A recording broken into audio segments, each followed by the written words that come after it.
our departure is the mandate from the Security Council.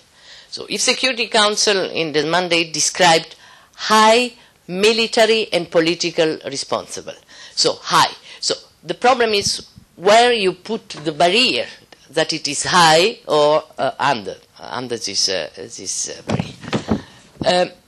I remember very well that September 99, October 99, when I was first in function, we established a list of 200 accused suspects. But after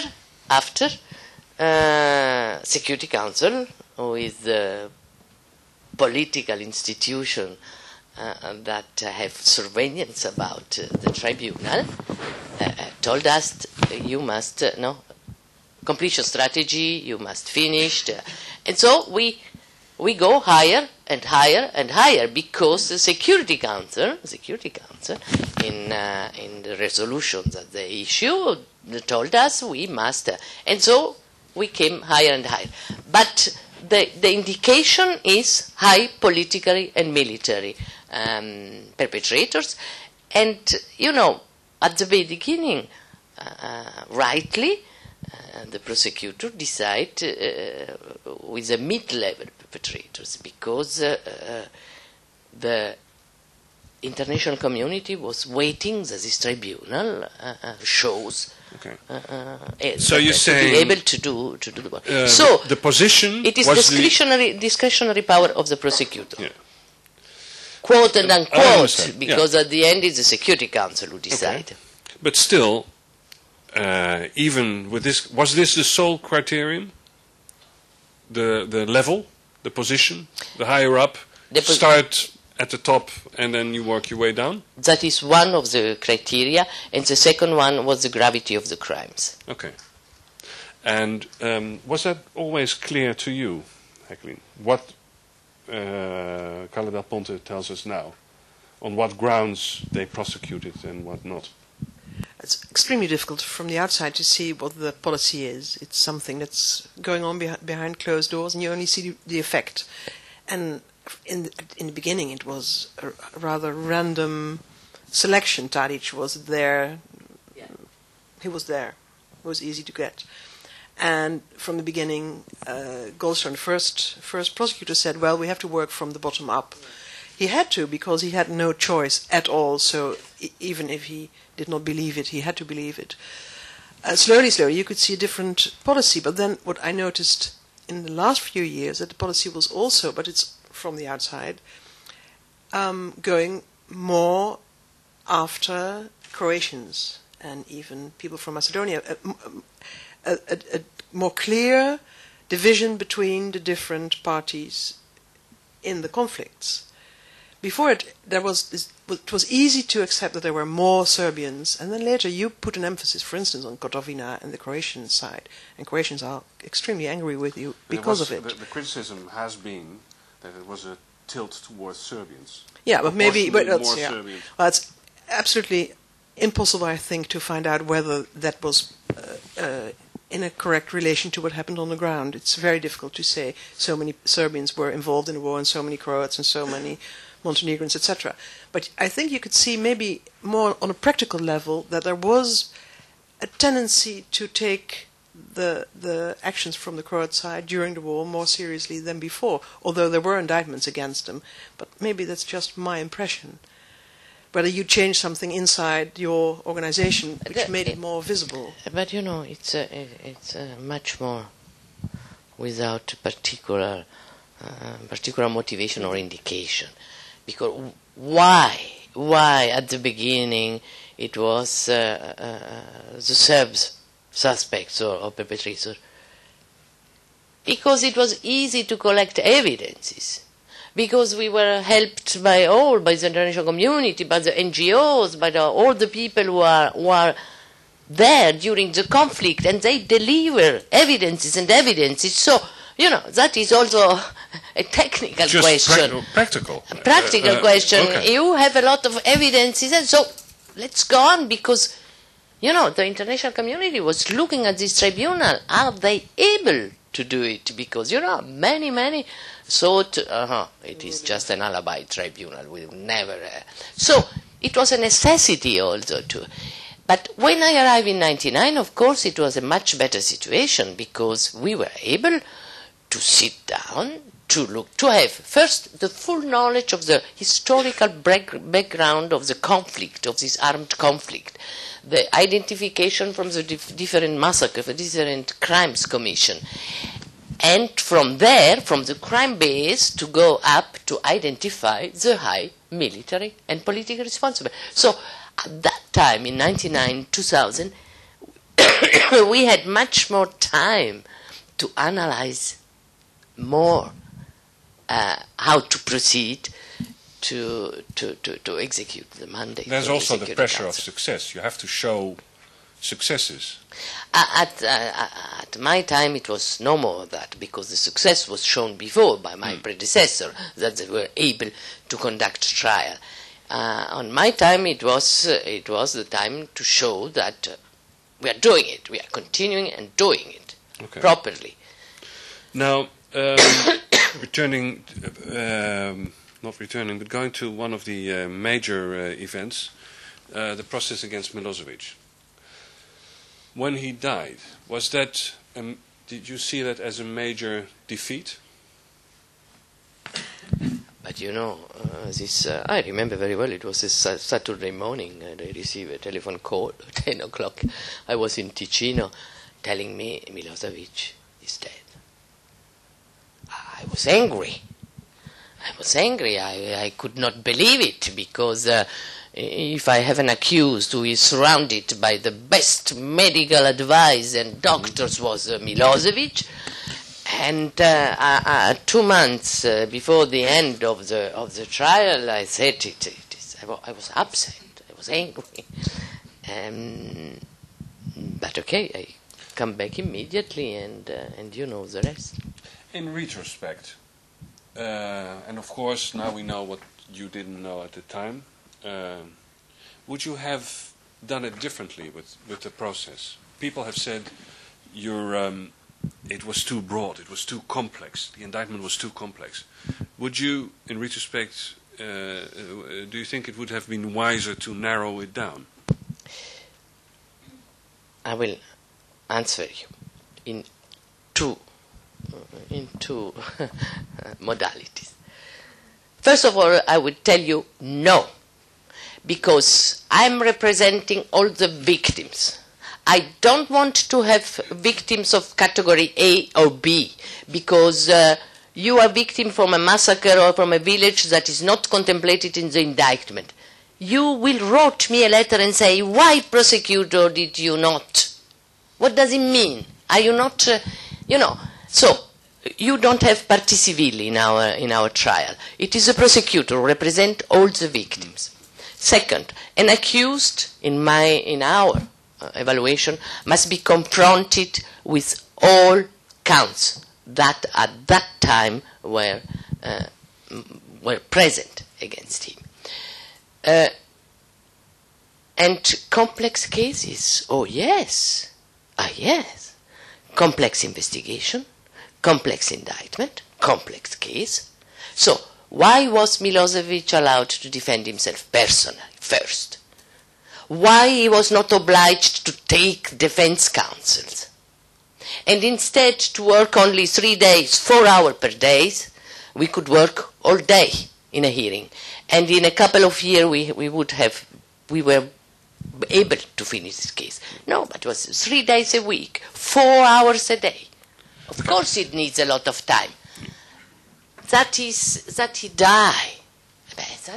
That's life. No, but now you take a very... Yeah, we all die, eventually. But now you take a very principled approach. But also, you called yourself, in the beginning, you said, I'm a pragmatist. The most important thing is having him in jail, behind bars, right? So, why not narrow it down? So in order, they got Al Capone behind the bars because of tax fraud. But here we are not only looking for repression, We are not only looking that you are convicted and sentenced. We are looking to establish the truth of the facts for what happened. Because Milosevic disinformed during 10 years what's happened in the conflict. So we need to establish the truth of the facts. And that requests time.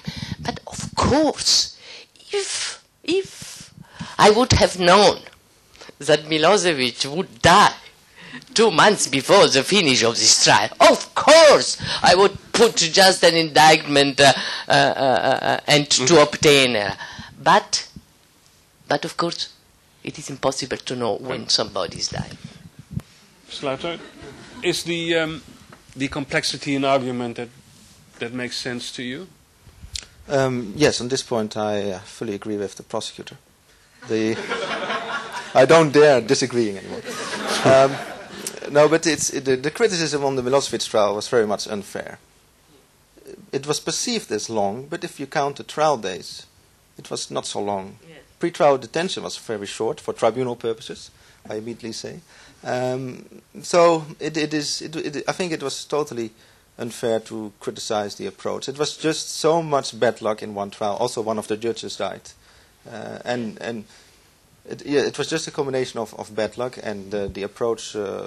I can totally understand that you have a broad indictment, not only for the victim's purposes, but also for eliminating risks.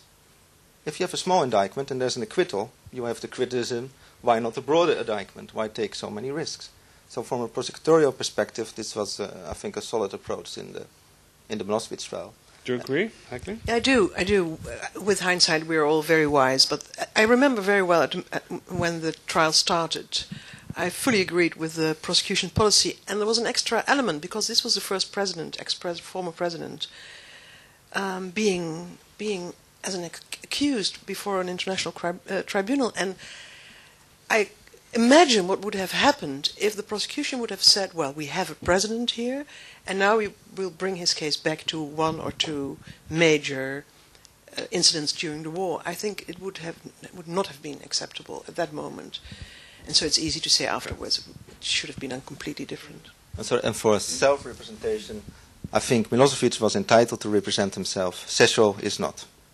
I think it's a different situation. No. Sešel is representing himself personally, because the appeal chamber changed the decision from the trial chamber. Yeah. Unfortunately. Yeah, but he should not be. That's what. Yes. You agree with me that he should not be? Yes. Yeah, absolutely, because it must not be the accused who decide on the conduct of the trial. Because that is the result at the end. Yes. Well, I think in general you could say, well, there's a right to defend yourself, to represent yourself. It's a good principle, I think, especially in totalitarian countries. An accused can say, well, the lawyer the judges gave me is somebody who's working for the government or whatever, so I can't have a fair trial. But in these kind of cases, like these huge war crimes trials, you could say the fair trial element, the proper conduct of the trial, the expediency, are factors that have to be counted too. It's not just his right to self-representation, which is an important political human rights principle, I think. Okay, I'm getting signs that I should stop, but I'm not going to, because I have a few questions I really want to ask. The two main suspects, we're talking about Mladic and Karadzic, they're still at large. Is that, you've received a lot of compliments tonight, but is that a stain on the success of the tribunal? Yes, let's say I speak from the office of the prosecutor. Yes, it is a stain. It is an immense stain, because after 8 years work, fighting to try to get them, and not being able to achieve that, of course, under a prosecution view. Now, in seeing this film and reading back all the press clips that I have the last days and weeks, you've announced their imminent arrest for a lot of times. You said, they're going in 2003, 2005, etc., etc. Again, a few weeks ago in an interview in Dutch newspaper Volkskrant, said, they'll be arrested before the end of this year. Why do you do that? I do that because, first of all, I must keep my hope alive. Yes. No, I do that. I have done that because I received this information from Belgrade. When a prime minister shook your hand and look in your eyes and tell you, prosecutor, this time is the right time. You will get Mladic by the end of April. Okay. It was 2006. You cannot. Of course you can say, it's true or not. But I'm a prosecutor. Without evidence from the contrary, I believe you. So, and of course I pass this message outside to the public because the public opinion must know what I receive in Camera Caritatis. I must tell outside so that the outside world knows what I Okay, receive. so you do it to keep pressure on the also. Serbian government. Also, yeah. Do you realize there's one woman from the women of Srebrenica who says every time she tells them they are going to be arrested, and every time it doesn't happen, that makes me very disappointed in her. Yes, but they are not listening to me totally because I always say from whom I receive the information that he will arrest. And I was always trying to explain them that unfortunately we are not able ourselves, the office of the prosecutor, to arrest our accused. I cannot arrest Mladic if I'm meeting him here outside this building. So, but that is, again, back to the symbol. You, prosecutor, are the symbol of justice.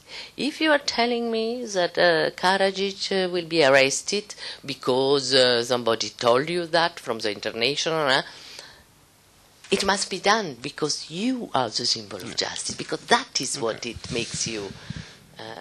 Have you resigned yourself a little bit with the possibility that... Have you accepted the possibility also? You're leaving. Are you considering the possibility that they are never going to be arrested? Of course, but I will not tell that here. It is just for me internally. No one will tell anyone else. Yes, but I do not want to say that. No, they will be arrested. Okay.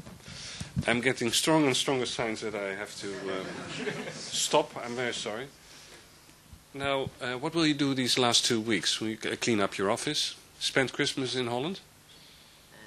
No, I spend Christmas at home. Okay. Yes. And not work? I'm really ready stops. to come back immediately. Okay. Because I'm in function until end of December, so I'm ready to come back. Yeah. Let's see what happens these last 2 weeks. Yes. Carla del Ponte, thank you very much. Thank for being you. here. Thank you.